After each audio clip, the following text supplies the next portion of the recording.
사는 게 지옥이에요. 정말 이 땅에서 지옥도가 펼쳐지는 거예요. 왜냐면 대화 자체가 안 된다고. 신천지 교리를 들어보셨죠? 저는 제가 아니라고 느끼면 스스로 나올 수도 있어요.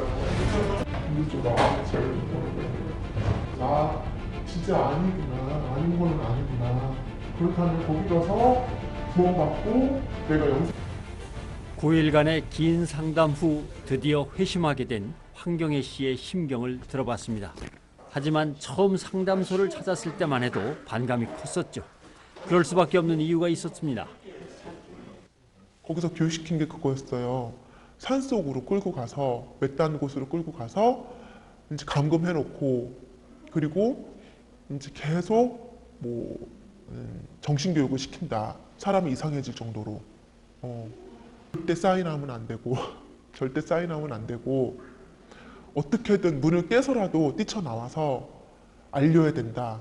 그렇기 때문에 비상 연락망을 꼭 하나 외워야 된다. 뭐 이런 식으로 교육을 해주는 게 있었어요. 근데 이미 신천지 안에서 상담소에 대한 세뇌 교육을 받은 뒤라 두려웠다고 합니다. 그래서 처음엔 남편이 가장 원망스러웠다는 겁니다. 그렇다면 그녀가 결정적으로 회심하게 됐던 순간은 과연 언제였을까요? 많은 사람이 내 이름으로 와서 나는 거기가 차관하는 줄 알고 다녔었는데 그리고 그곳에서는 기존 교회들은 다 개돼지고 교회 목사들은 다 개돼지고 잘못된 이론을 가리킨다고 하나도 맞는 이론이 없다고 설교가 없다고 하는데 결정적으로 열리는 계기는 아마 목사님을 뵙고 요한일서 4장 1절 사랑하는 자들아 영어다 믿지 말고 오직 영들이 하나님께 속하였나 시험하라. 많은 거짓 선지자가 세상에 나왔습니다. 선지자는 선지자인데 하나님의 선지자가 아닌 걸 거짓 선지자인데요. 근데 이런 사람들이 많이 나올 거래. 그럴 때 어떻게 해야 되냐? 그냥 믿지 말고 어떻게 하라고? 시험을 해봅니다. 근데 자매님은 시험을 해본 적이 없어. 그러니까 속을 수밖에 없어. 그래서 문제는 뭐냐면 이것을 시험을 해봐야 돼. 대부분 이제 신천지는 요한계시록을 가지고 이제 교리를 만들었습니다. 그래서 그 사람들이 그걸 이제 십상교리라고 해요. 그래서 요한계시록을 하나하나 해석을 해서 이만희가 왜 재림주가 되는지, 왜 구원자가 되는지 이런 것을 가르치고 있는데 그 가르치는 내용을 다시 재반증하는 거죠. 그래서 들어보니까 이 사람들이 잘못 가르쳤고 속인 것이었구나 이렇게 깨닫게 되면 이제 개종하는데 대부분 계시록 부분에서 많이 돌아서게 되죠. 우리 강의하면서 보면 벌써 표정이 달라지고 또 본인이 이제 강의 끝나고 나서 소감을 말해보라고 하면 내가 속았다 뭐 이렇게 주로 말하는데 대부분 계시록에서 많이 돌아옵니다. 머리 아파요. 지금 속이 울렁울렁. 왜 속이 울렁울렁하세요? 한번 모르고 거기에서 그냥 속에 있었다는 자체가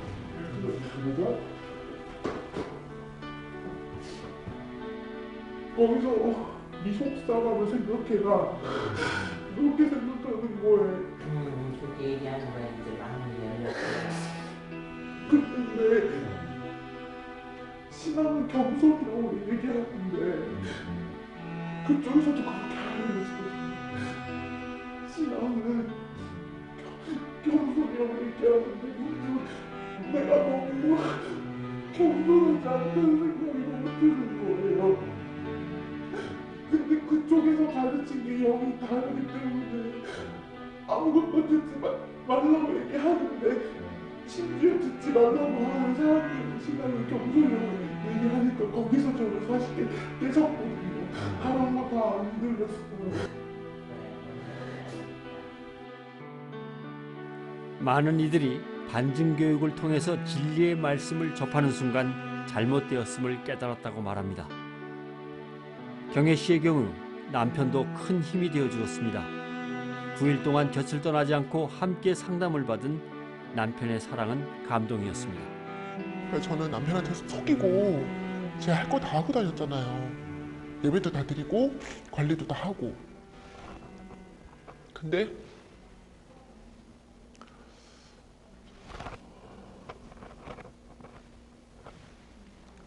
남편이 계속 저한테 배신당했다 이런 얘기를 했었어요.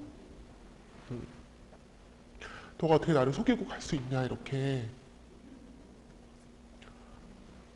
근데 그때도 저는 죄의식이 없었어요. 여기 말만 들으면 되는데 왜 저렇게 힘들어할까 이러면서 남편을 이해하려고 안 했던 거죠. 저는 솔직히 말하면 굉장히 나빴던 거죠. 죄의식이 없었던 거예요. 그리고 남편은 그런 저를 계속 믿어주고 있었거든요. 상담이 끝난 후 경혜 씨 가족은 수련회에도 참석했습니다.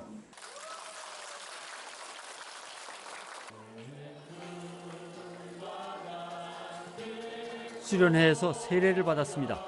남편이 함께 세례받는 모습을 지켜보던 경혜 씨는 감격의 눈물을 흘렸습니다.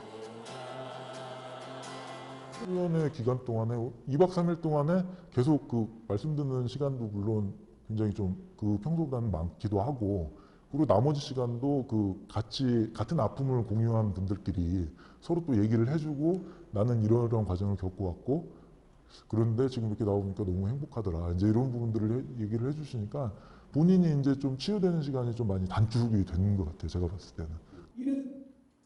수련회에서는 신천지를 뛰쳐나온 사람들의 간증이 이어졌습니다. 네, 저는 신천지에는 한 1년 동안 있다가 3개월 전에 상담받고 지금은 교회 성역교회 나온 지 3개월 정도 됐고요. 나오고 나니까 그냥 가족들과 대화할 수 있는 것도 예전에 그냥 당연하다고 생각했었던 건데 지금은 너무 감사하고 사소한 행복이 얼마나 중요한 거고 지금 이게 당연히 좋아진 게 아니라 하나님의 은혜로 주어진 건데. 신천지에서 구역장 하다가 상담받고 나왔습니다. 저는 정말 그것이 하나님의 나라라고 믿었기 때문에 정말 헌신하고 싶었고 또 그 이만희 씨에게도 너무 잘 보이고 싶어서 정말 이만희 씨가 원하는 게 있다면 정말 우리 구역에 어떻게든 이뤄보자 해서 정말 잘하는 구역이기도 했습니다. 세월을 보냈구나라는 생각이 들었고 또 제가 많은 사람들을 이끌어 왔었는데 그 사람들에게 너무 죄책감도 많이 들어서 정말 많이 울었던 기억이 납니다. 그리고 나서 이제 구원론을 듣게 되었고 정말 하나님을 아는 것이 어떤 비유풀이가 아니라 진짜 예수님을 통해서 구원을 받을 수 있고 정말 나 같은 부족하고 죄인도 예수님이 정말 살려주셨구나.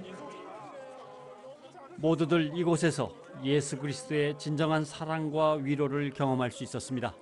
이 과정을 겪어오면서 제가 느낀 거는 지금 사실 일반 교회들 같은 경우는 거기에 대응할 어떤 능력이 사실은 안 돼요. 나름대로 지금 제 개인적인 좀 소망이 있다면 지금 사실은 그 이단에 빠져서 지금 헤매이는 그 가족들이 지금 굉장히 많은데 이런 부분들을 어떻게 좀 도와줄 수 있는, 그러니까 지금 그 기존 교회들이 이게 어떻게 보면 그 교회에 주어진 사명인데 자꾸 내 교회만 피해 안 보려고 지금 자꾸 막고 못 오게 하고 뭐 이 선에서만 그치니까 지금 피해자가 지금 점점 더 커지는 것 같아요. 요즘에는 그 포기 수단이 굉장히 공격적으로 돼서 더 빠지는 경우가 많은 것 같아요. 지금 그래서 그런 부분들을 일반 지금 기존 교회들에서 지금 이런 상담소나 이런 부분을 더 활성화시키도록 좀 더 노력해야 되지 않나 하는 게 개인적인 좀 소망입니다. 신천지가 어떤 식으로 접근해서 어떤 식으로 공부를 가르치기 때문에 처음에 가면 어떤 거를 가르친다는 거를 이제 많이 가르쳐서 아무리 재미있는 것이라 할지라도 이것은 신천지라고 생각을 하면 가지 못하게 하는 그런 새로운 뭐라 그럴까요? 대처법을 자꾸 대안을 세워야 됩니다. 그건 사기와 다를 바가 없었거든요. 그 수법을 알아야 되는데 우리 세상 사기도 그렇지 않습니까? 사기를 안 당하려면 내가 사기 당하지 말아야지 이런 의지로 사기를 안 당하는 게 아닙니다. 또 당하는 사람은 내가 사기 당해야지 하고 당하는 사람이 없습니다. 알면서 당하는 사람이 없죠. 곧 몰라서 당한다는 거거든요. 이곳은 이단 상담사 교육 과정이 열리고 있는 한 대학교입니다. 이 땅의 수많은 이단들이 왜곡시킨 잘못된 교리를 바로잡고 이단에 빠진 사람들을 바른 길로 인도할 상담사를 키워내는 사역 현장입니다. 이 학생들 중에는 이단에 빠졌다가 개종한 뒤 상담사가 되기로 결심한 사람들도 있습니다.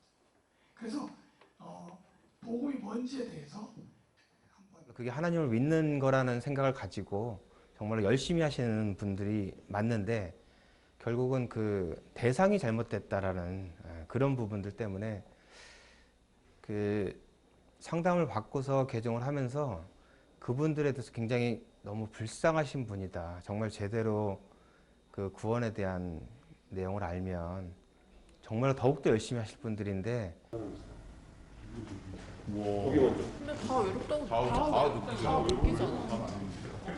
일단 그 교리가 아니었다는 사실도 일단 충격인데, 그때 교리도 교리지만 그동안 항상 같이 지냈던 사람들이 정말 영적인 가족이라고 거기서 얘기를 하거든요. 항상 같이 동거동락하는 사람들인데 그 사람들은 이제 더 이상 못 보는 거잖아요. 신천지를 나오는 순간 그 사람들은 신천지 사람들이고 나는 아니니까.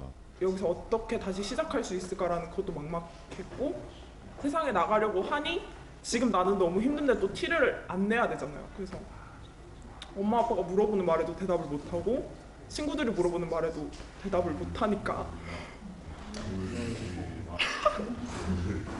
그래서 오히려 반증교육 다 끝나고 그게 너무 심해서 한 달 정도 너무 힘들었던 것 같아요. 돌았어요. 제가 갔다 왔다는 사실에 대해서. 뿐만 아니라 이들을 더 힘들게 하는 건 교인들의 시선이라고 합니다. 얘기는 안 하지만 아실 거예요. 다들 이렇게 보면 눈초리가 되게 선입견이 가득 낀 눈빛으로 얘가 지금 정상적으로 교회를 다니는 애가 맞을까라는 시선으로 계속 보는 게 있어서 저도 모르게 괜히 더 자괴감 때문에 피해 다니고, 어느 순간부터는 그 청년부 모임도 잘 안 가고 예배만 드리다가 돌아왔어요. 아직도 좀 한국교회에서 그 이단에 다녀왔던 사람들에 대한 시선이 이게 이 사람은 완벽하게 치료되지 못했을 거라는 인식 때문에 완전 벌레 취급하는 듯한으로 보는 것 때문에 좀 상처를 받아서 더욱더 이제 아무래도 그냥 기성교회 가는 게 좀 발걸음이 더 어렵지 않지 않을까. 굳이 잡아주려고 하지 않는 것 같아요. 네, 맞아요.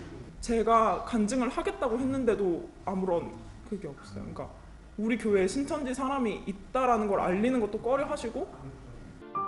힘들게 회심한 이들이 교회 문 밖에서 다시 또 방황하는 일은 없어야겠습니다.